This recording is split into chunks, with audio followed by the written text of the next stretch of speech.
Гордостта е път, който води буквално към ада.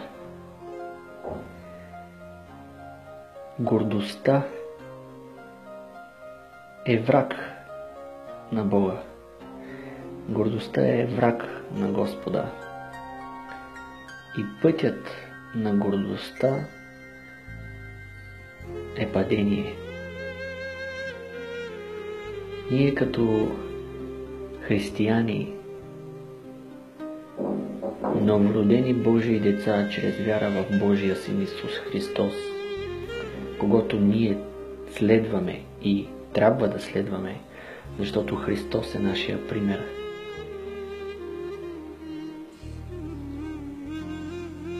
Какво ни показва Христос?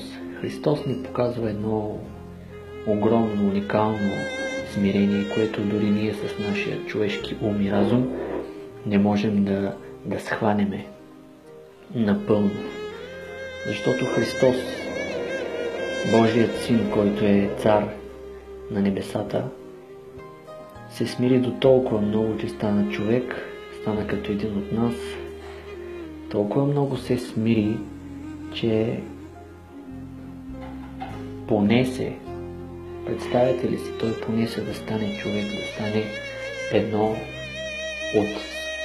като своите творения.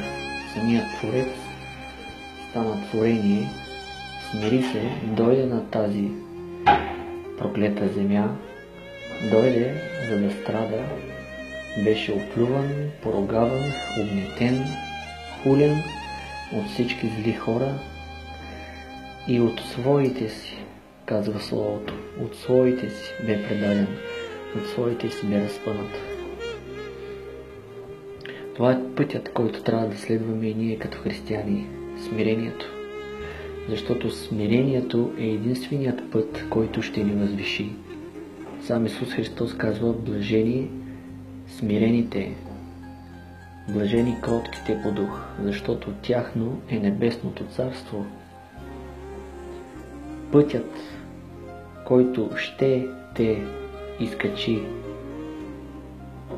нагоре, е смирението. Път надолу.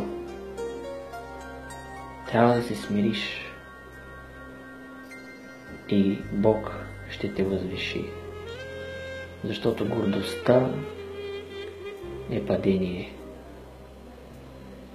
което слиза до дълбините на рова.